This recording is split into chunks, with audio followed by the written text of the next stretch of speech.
of successive military regimes gaining and maintaining power through violence and corruption.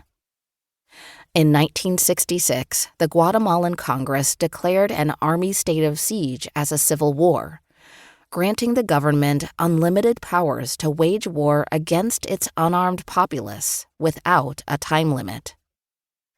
For massacre survivors, this period is remembered as la violencia, the violence. And there is a before and after, not only of the massacres, but also of their lives in flight from the Guatemalan army and their return to their communities, if they returned. The before and after of the urban experience of state terror was somewhat different, because people were disappeared more often than they were openly assassinated. In fact, Guatemala is credited with having invented the political condition of being disappeared, wherein the state or its agents detain, torture, and kill a citizen without ever acknowledging state custody of that individual. In the final 4 decades of the 20th century, more people were disappeared in Guatemala than in any other Latin American country. Of 90,000 reported disappearances in Latin America, 50,000 happened in Guatemala, with 5,000 of those being children. For the families of the disappeared, there is only the before. Lacking a body to bury, they are denied the closure of after and live in a cruel limbo of uncertainty.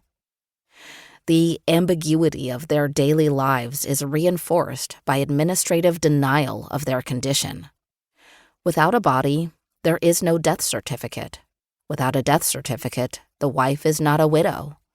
Without the legal classification of widow, the woman cannot collect her husband's pension, claim property, or remarry. Children of the disappeared carry the stigma of guilt by association.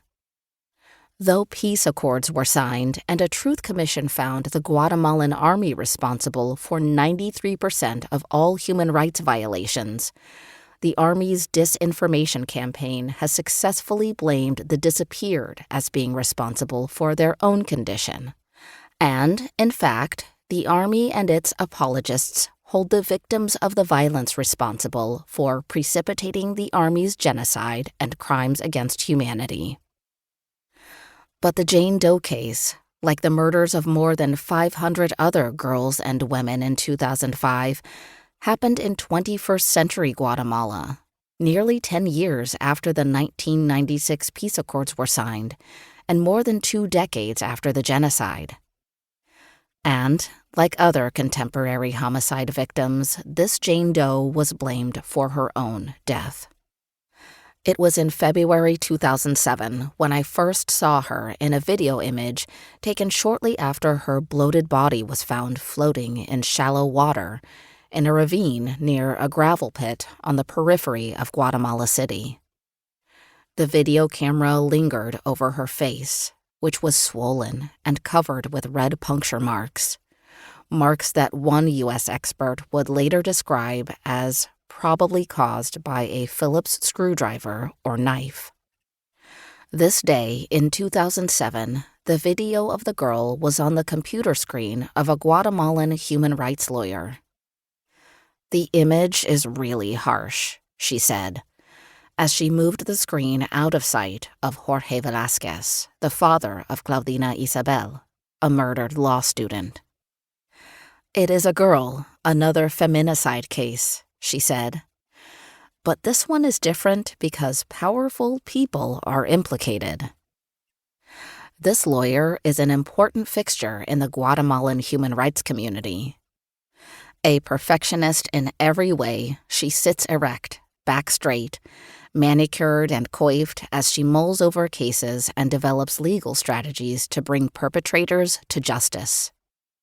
This is no small feat in a country where violence is often the first recourse for the resolution of conflict, and neighbors have frequently chosen to lynch suspected criminals rather than turn them over to police.